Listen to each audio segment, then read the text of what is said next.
Hello, this is session 10 on LLM servers.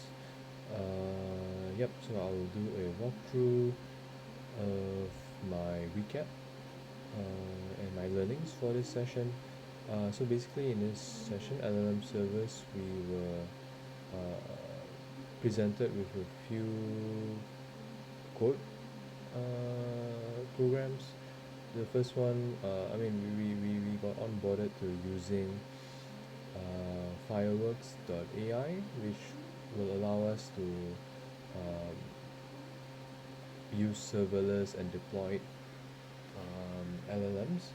I think previously we were just using OpenAI, and connecting to OpenAI using our OpenAI API keys, but this opens up the opportunity because we get to play around with the different models that are available and hosted on fireworks.ai. So the very first part of this assignment walks through using the endpoint slammer Jupyter notebook, and the main point of this was to, as the name suggests, endpoint slammer was to really run a form of load test on the serverless endpoints on fireworks.ai. And yep, so after inputting our API key, you can see we just did a test run over here. And yeah, initially we did a run using just the serverless endpoints, and then we shifted to using a dedicated endpoint. And one thing I noticed when using the serverless endpoints, the latency was much higher than using a dedicated endpoint. And I think this is understandable because it is a shared, how serverless infrastructure works is that it is a shared infrastructure with is a shared multi-tenant infrastructure, which means that other users are also using the same serverless endpoints, right? But if it's dedicated endpoint, it is dedicated solely to us, as the name suggests. And I think this could work for different use cases. If you're using a serverless endpoint, perhaps you're just testing something out. It's an application with very low traffic, and in that case, latency isn't a very critical criteria for your application. Then serverless could work. But if it's something in production, something that is running in real life, with actual users, it's an actual product, then latency is a very important aspect of the product, and definitely you'll need to use something like a dedicated, manage dedicated deploy endpoint, so that your users will be able to get a much better experience, because latency is a very critical aspect of the user experience. If users have to wait such a long time for their responses to come through, then it's not going to be a great product experience. So that's basically the first section. And I think I answered sort of answered the first question, the difference between serverless and dedicated endpoints. Serverless endpoints are shared multi-tenant, but dedicated endpoints are just uh, an infrastructure that's exclusively for you. And yep, I mentioned the types of workload where we might want to use the different types of endpoints.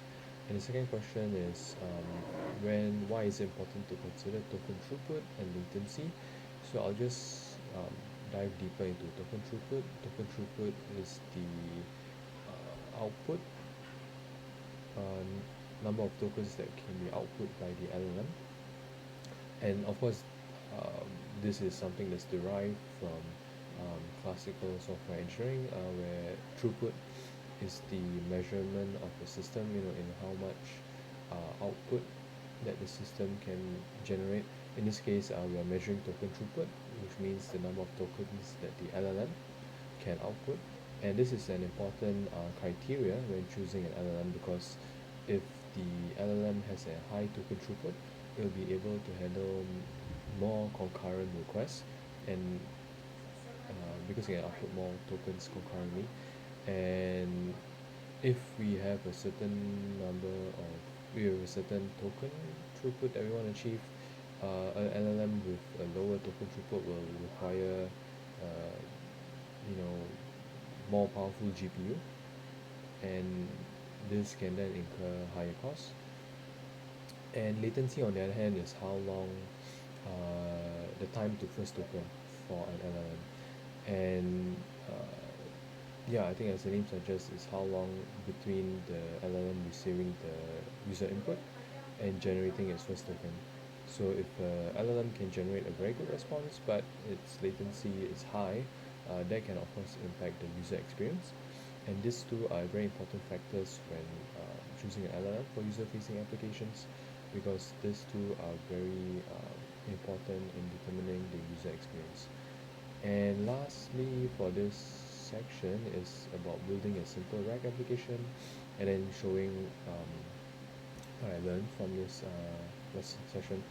So yep, I was following the footsteps of the earlier sessions where we used RAGs. In this case, we had to set up two different RAG pipelines as mentioned here. One is using the Fireworks AI infrastructure, and the other one is just using OpenAI. In this case, we're using the GPT 4.1 mini, and this is done here. Yep.